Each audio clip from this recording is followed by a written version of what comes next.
जेने चारु कशोभित रूपवने मंसाति भारं वहन् वाचा शम्भुलि शम्भुलीति वितरन् पीयूष वर्षन् प्रभो निःशेषं शमयन् ललर्कनृपते तापत्रयं लीलया तं दत्तं प्रणमे समस्तविदुषा ईशं गुणानानिधिम्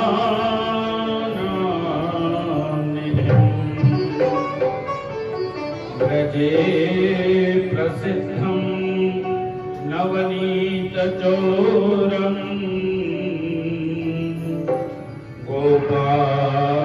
गोपालनानां चतुकूलचोरम्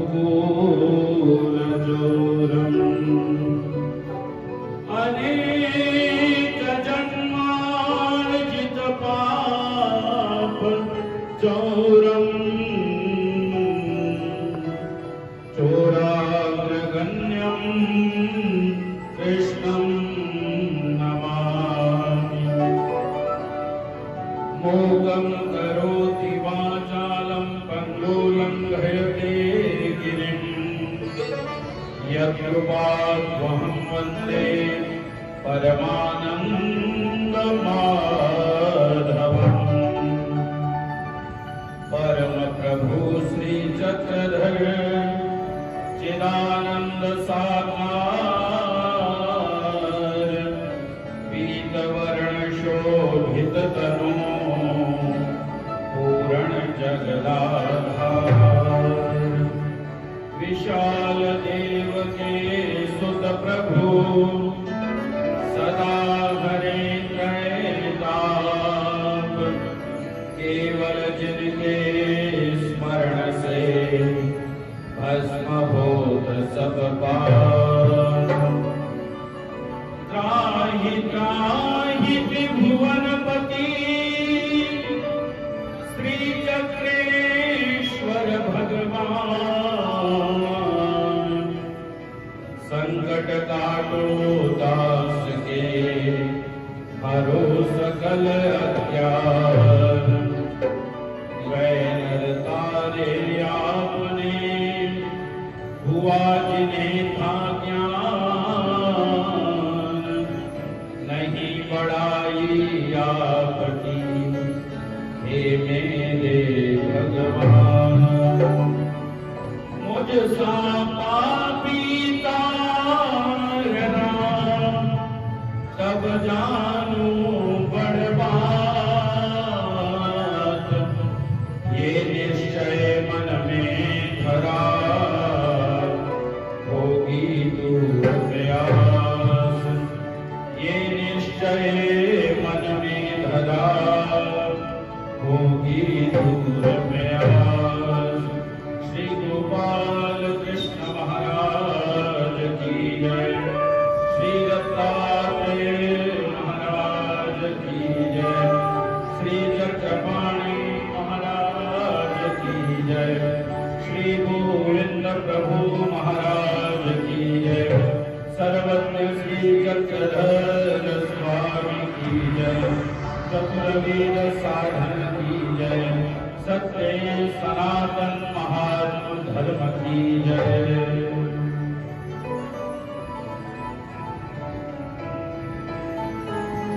श्री सच्चिदानंद मयं स्वरूपं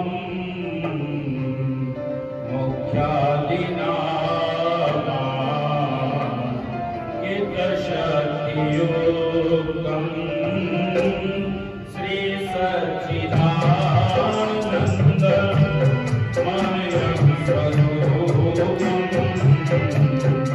मुख्यादिनामाकितशक्तियुक्तं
Sotyam,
Avatara Sotyam.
जय हरिपाला चक्रधरा पतित पावन मालवी सुता। जय हरिपाला चक्रधरा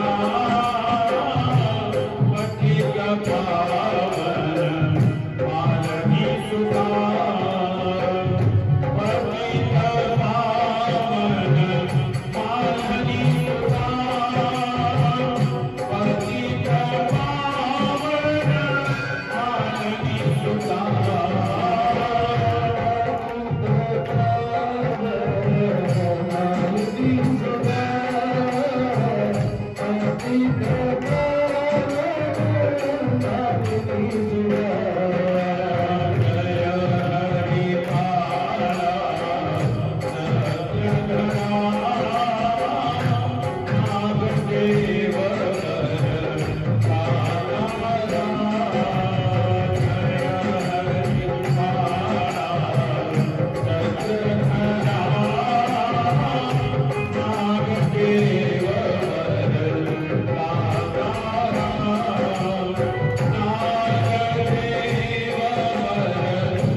अनंत कोटि ब्रह्मांड नायक साधन दाता भगवान श्री चक्रधर स्वामी जी के चरणारविंदों पर शत कोटि दंडवत प्रणाम करके आज इस श्रीमद लीला चरित्र लीलामृत को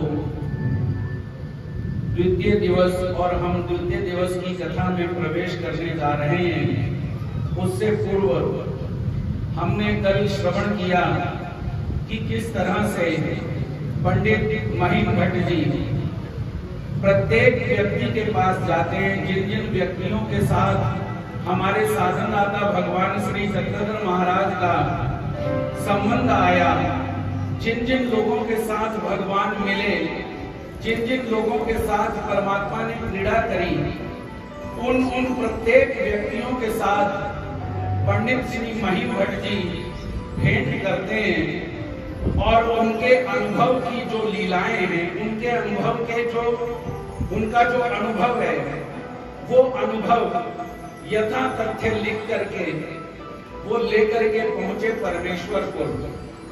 और परमेश्वरपुर पहुंचने के बाद वो सभी लीलाएं श्री नागदेव आचार्य जी को पढ़ करके सुनाते हैं।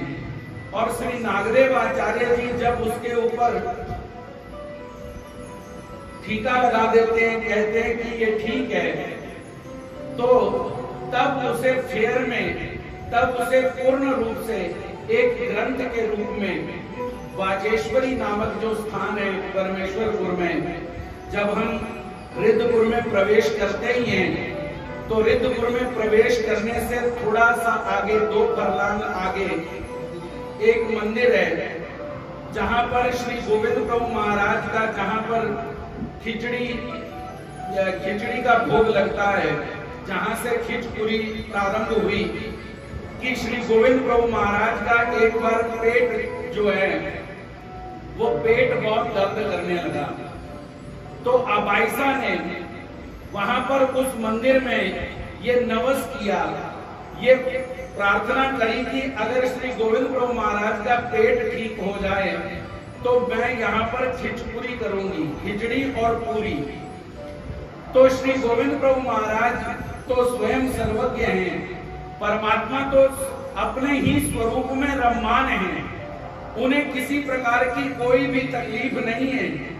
लेकिन परमात्मा जब इस धराधाम पर अवतरित होते हैं तो याद रखिए, प्रत्येक जीव का, जिस जीव के प्रति परमात्मा जिसको पीछे हटा करके श्री गोविंद प्रभु महाराज ने जिस जीव का वो पुर स्वीकार किया, जिस जीव का ये देह स्वीकार किया, उसके जितने भी धर्म थे और जितने भी कर्म थे, वो सभी कर्म और धर्म ये सभी परमेश्वर स्वीकार करते हैं।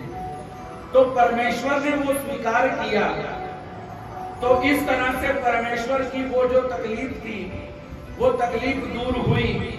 और वहीं पर बाहर, उस मंदिर के बाहर एक छोटा सा स्थान बना हुआ है, जहां पर श्री महिम भट्ट जी विजन स्थल में बैठ करके, जहां पर विजन बोलते हैं, जहां पर किसी प्रकार का कोई जन ना आवे, उसे विजन कहा गया है।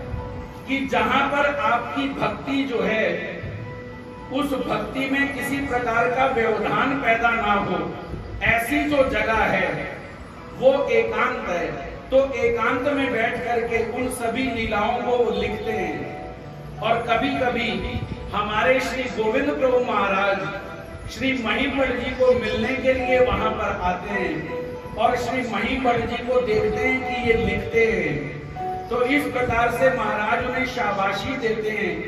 और ऐसे श्री गोविंद प्रभु महाराज और श्री नागदेव आचार्य जी की मौजूदगी में लीला चरित्र ग्रंथ जो है वो लिखा गया। और आगे चल करके आचार्य जी के एक शिष्य बने जिनका नाम था केशराज व्यास।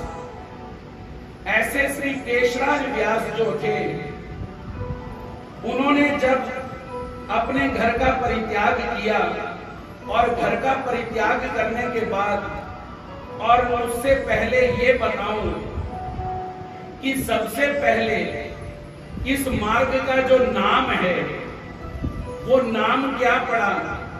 इस मार्ग का नाम पड़ा वेदवंती मार्ग। ये जो मार्ग है जिसे आज हम महानुभाव जय कृष्णी समझते हैं, इस संप्रदाय का सबसे पहले नाम पड़ा वेदवंती समाज, वेदवंती संप्रदाय। वेदवंती अर्थात कि श्री नागदेव आचार्य जी जिस तरह हमारे साधनदाता भगवान श्री चक्रधर महाराज को देख करके लोगों को आकर्षण पैदा होता था, उसी तरह से ही श्री नागदेव आचार्य जी को देख करके लोग वेदित होने लगे, लोग आकर्षित होने लगे। और यहाँ तक स्मृति स्थल में आता है कि श्री नागदेव आचार्य जी जिस समय भिक्षा मांगने के लिए जाते तो गांव में जिस समय प्रवेश करते तो जितने भी काम करने वाले अपने अपने काम पर जाने वाले लोग हैं, माताएं अपने घर का काम कर रही हैं, तो माताएं अपने घर का काम भूल जाती, बच्चा जो है वो अपनी माँ का दूध पीना भूल जाता। ऐसा श्री नागदेव आचार्य जी को देख करके लोग वेदित होने लगे और उस वेद के कारण इस मार्ग में अनेक पुरुषों ने आकर के अनुसरण ग्रहण किया। वास्तव में अगर देखा जाए तो हम कहते हैं कि संन्यास लिया, लेकिन इन्होंने संन्यास दिया, लेकिन ना तो संन्यास लिया जाता है और ना ही दिया जाता है, संन्यास हो जाता है। जिस समय श्री केशराज व्यास जी, जो कि उस समय के प्राकंड पंडित थे और जो हमारा श्री क्षेत्र माहुरगढ़ है, श्री देव देवेश्वरी संस्थान जो है, जहां पर श्री दत्तात्रेय महाराज आज भी श्री दत्तात्रेय महाराज वहां पर शयन करने के लिए आते हैं, उस स्थान की जो मलकियत थी, उस स्थान के जो पुजारी थे, उन पुजारी की बेटी के साथ श्री केशराज व्यास जी का विवाह हुआ था। तो आगे चल करके वो जो परंपरा थी, वो परंपरा श्री केशराज व्यास जी को ही प्राप्त हुई। श्री केशराज व्यास जी ने ही वहां पर जो सन्यासी रहते थे, उन सन्यासियों के साथ धर्म चर्चा करके, उन्हें धर्म चर्चा में हरा करके उस स्थान को जीता और आज जो स्थान हम नमस्कार कर पा रहे हैं, ऐसे उनके जो निमित्त हैं वो श्री केशराज व्यास जी हैं। तो ऐसे श्री केशराज व्यास जी जो दिखने में बहुत सुंदर थे, एक बार श्री नागदेव आचार्य जी को मिलने के लिए आए, तो श्री नागदेव आचार्य जी को मिल करके जब धर्म चर्चा हुई तो धर्म चर्चा को श्रवण करते ही उनका जो मन था, वो मन, जो इंद्रियां हम उनकी बहिर्मुखी थी, हम सभी का जो भाव है, हमें आनंद क्यों नहीं आता?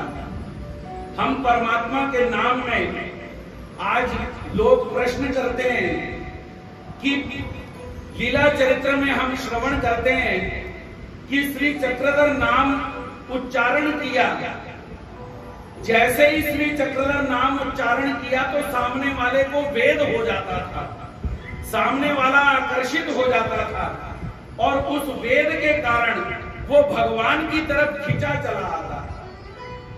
लेकिन आज की परिस्थिति में अगर देखा जाए तो हम दिन में हजारों सैकड़ों बार श्री चक्रधर नाम लेते हैं, लेकिन हमारे को वो आनंद, वो स्थिति प्राप्त नहीं होती।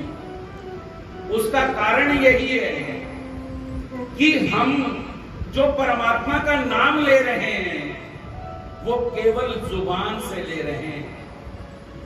मैंने कल भी बताया था कि शास्त्र एक प्रकार का शस्त्र है। शास्त्र किसी को किसी प्रकार से बख्शता नहीं है, माफ नहीं करता। वो तो साक्षी भाव से बतलाता है कि भैया ये सच है और ये झूठ है।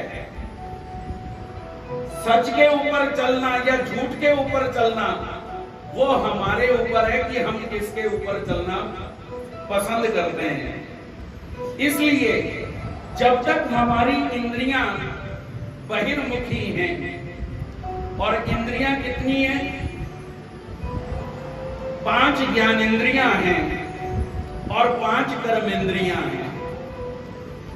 ये 10 जो हैं, इन 10 की जो डोर है वो डोर है मन के पास। इन 10 इंद्रियों की डोर है, बागडोर, वो मन के पास है। मन उनको चलाता है। मन कहता है कि वो फला फला चीज को देख, तभी हम उस चीज को देखते हैं। मन बोलता है कि ये वस्तु खा ले, तो हम झट से चमचा निकालते हैं, हाथ पकड़ते, हाथ से उठाते हैं और मुंह में डाल लेते हैं। मन बोलता है कि फला आदमी को अच्छा बोल, तो हम उसके साथ अच्छा या बुरा बोलते हैं जुबान से।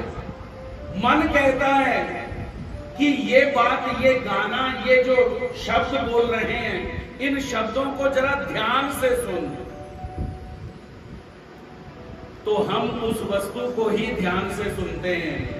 अन्यथा हम बैठे जरूर होते हैं, लेकिन हमारा मन जो है वो बाहर घूमता रहता है, अपने घर में घूमता है, बाजार में घूमता है कि आज फला फला काम था, वहां जाना था, वहां जाना था, आज ये छोड़ करके आया हूँ, आज ये छोड़ करके आया हूँ, वहां सब्जी कटी पड़ी है, वहां ये बनाना है, वहां ये दूध उबालना रह गया, दूध वाला आएगा कि नहीं आएगा पता नहीं, लेना है कि नहीं लेना, लड़का लेगा कि नहीं लेगा। इन सभी प्रकार के जो विचार हैं, वो विचार अगर मन में आ रहे हैं तो याद रखिए हम सुन करके भी नहीं सुन रहे। उस बात को सुनने में वो शब्द जो होंगे वो अपना काम नहीं करेंगे, और फिर हम कसूर क्या निकालते हैं? हम कसूर निकालते हैं फिर भगवान का ही, कि भगवान के पास आकर के भी मुझे आनंद नहीं मिल रहा। लेकिन सच्ची बात अगर कहूं तो बात यह है कि हम जब तक मन की बागडोर से चला रहे हैं इन इंद्रियों को, तब तक हमारे मन में किसी प्रकार का कोई परिवर्तन नहीं होगा। तो मन जो है इन 10 के ऊपर चलता है, और इन 10 की जो बागडोर है, 11 की जो बागडोर है, 5 कर्मेंद्रियां और 5 ज्ञानेंद्रियां कितने हो गए? 10। 11वां मन हो गया। और ये 11 की जो बागडोर है, मन की भी बागडोर जो है, वो किसके पास है? वो हमारी बुद्धि के पास है। बुद्धि उसके ऊपर स्टैंप लगाती है कि ये कर्म कर लिया जाए या ना किया जाए। क्योंकि कोई भी कर्म करने से पहले हम थोड़ी देर के लिए कंफ्यूज जरूर होते हैं, ये करूंगे ना करूंगे, और जब बुद्धि कह देती है कर दे, देखे जाएगी, तो हम झट से वो कर्म कर देते हैं। इसलिए शास्त्र कहता है कि जब तक हमारी इंद्रियां बहिर्मुखी हैं, तब तक हमें सुना हुआ ज्ञान भी कोई कार्य नहीं करता। वो ज्ञान सुना या नहीं सुना एक जैसा ही है। केवल बैठ करके ही हम वहां पर आए, शरीर केवल इतना ही कि शरीर ने वहां पर हाजिरी जरूर लगाई, लेकिन मन ने वहां पर हाजिरी नहीं लगाई। तो श्री केशराज व्यास जी ने जिस समय आचार्य जी के साथ चर्चा हुई, तो सुनते ही, श्रवण करते ही इस ब्रह्म विद्या शास्त्र को तत्क्षण श्री केशराज व्यास जी आचार्य जी को कहते हैं कि आचार्य जी, तो फिर मैं आज के बाद आपका हुआ, श्री चक्रधर महाराज का हुआ। क्योंकि ऐसा कौन होगा जो फायदे का सौदा न करना चाहे। हम जब भी ये सुनने में आता है कि 2 मार्ग हैं, एक तरफ संसार है और एक तरफ परमात्मा है। हम जानते हैं कि परमात्मा की भक्ति करने से हमारा भला होगा, लेकिन हम जान करके भी फिर भी चुनते किसको हैं? संसार को। क्यों? क्योंकि हमारी इंद्रियां अभी बहिर्मुखी हैं, हम अभी बाहर से आनंद ढूंढ रहे हैं, लेकिन आनंद कहीं बाहर नहीं है। आनंद कहीं लेकर के खरीदा नहीं जा सकता। भगवान श्री चक्रधर महाराज देमाइसा को एक बार देमाइसा भगवान के पास बैठी, जिस समय पैठन की रहने वाली थी। पैठन के पास नवगांव नाम का स्थान है अपना, वहां पर पंचालेश्वर के रास्ते में नवगांव आता है। तो वहां पर पुराण चल रहा था, इसी तरह से कथा चल रही थी। तो कथा में आया कि भैया गुरु जो है वो जीवन में बहुत महत्वपूर्ण घटक है। जब तक हमारे जीवन में गुरु नहीं है तब तक हमारे को मार्ग दिखाई नहीं दे सकता, क्योंकि स्वयं जीव को ज्ञान हो जाए ऐसा कहीं भी प्रावधान नहीं है। खुद से ज्ञान नहीं हो सकता। अगर खुद से ज्ञान होना होता तो फिर तो हमने कितनी किताबें पढ़ ली। किताब पढ़ने से अगर ज्ञान होता तो फिर आदमी किताब पढ़ लेता और उसे ज्ञान हो जाता, भवसागर से तर जाता। ये तो बहुत आसान सा सौदा हुआ। तो उस पुराण में उसने सुना कि गुरु जीवन में बहुत महत्वपूर्ण है, गुरु होना चाहिए। अब जिन्होंने गुरु को धारण किया हुआ था वो तो खुश हो गए, लेकिन जिनके पास गुरुजी नहीं थे वो परेशान भी हो गए। देमाइसा ने अभी तक गुरु नहीं किया था, तो देमाइसा अपने मन में सोचने लगी, कहने लगी कि पुराणों में सुना है, मैं आज ही सुना कि गुरु होना बहुत जरूरी है। तो गुरु तो करना है, तो चलो फिर आज ही क्यों ना किया जाए, क्योंकि कौन ऐसा होगा जो फायदे का सौदा नहीं करेगा। तो वो अपने मन में ये सोच करके, उस समय जो पैठन नगरी थी वो मशहूर थी, जैसे हरिद्वार, काशी, ये जो तीर्थ स्थान है ये बहुत मशहूर है कि वहां पर बहुत साधु संत रहते हैं। तो उस समय पैठन जो था वो एक प्रकार का काशी ही माना जाता था। जितने भी तीर्थ स्थान हैं भारतवर्ष में वो सभी की आकृति पैठन में बनाई गई थी। ऐसा पैठन जो शहर था वो विद्वानों के साथ, विद्वानों की नगरी थी। बड़े बड़े विद्वान, बड़े बड़े संत, महर्षि वहां पर रहा करते थे। तो देमाइसा अपने गांव से निकली और पैठन पहुंची, गुरु को ढूंढ रही है। अब गुरु को ढूंढ रही है,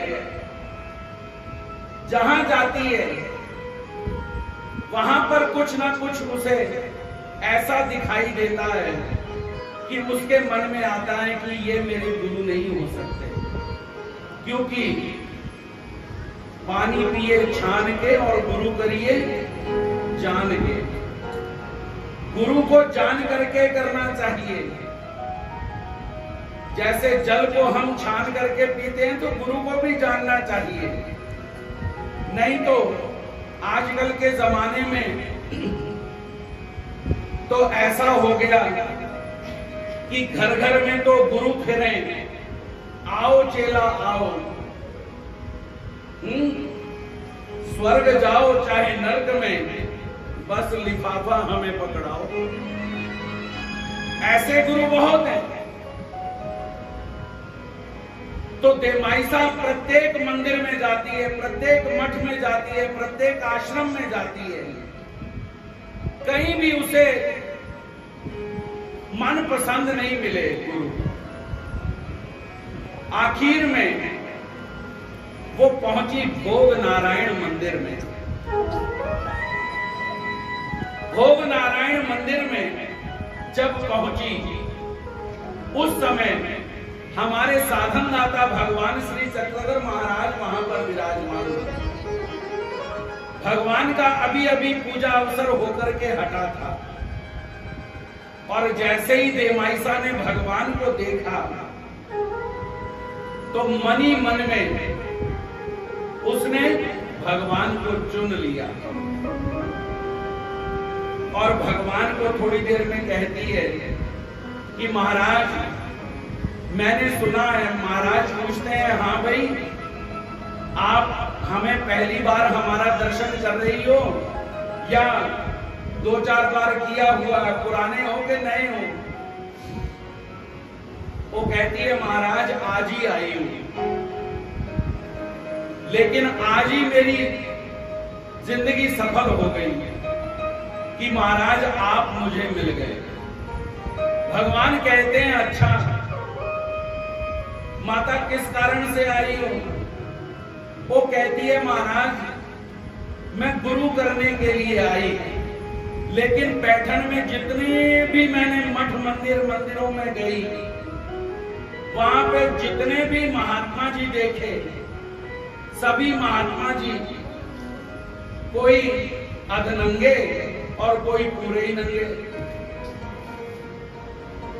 अब आधे नंगे पूरे नंगे महात्मा देख करके मेरे मन में ये भाव पैदा हुआ कि मैं तो स्त्री हूं, और गुरु के दर्शन करने के लिए अगर आऊंगी तो ऐसी अवस्था में गुरु जी के दर्शन कैसे हो सकते हैं? ये अच्छी बात नहीं। लोग क्या कहेंगे कि कैसे गुरु कर लिए। लेकिन महाराज, मैं आपके पास जब आई, मेरा मन खुश हो गया। महाराज, मैंने आपको चुन लिया। महाराज कहते हैं, ठीक है। और महाराज कहते हैं, पर माता जी एक बात ध्यान रखना,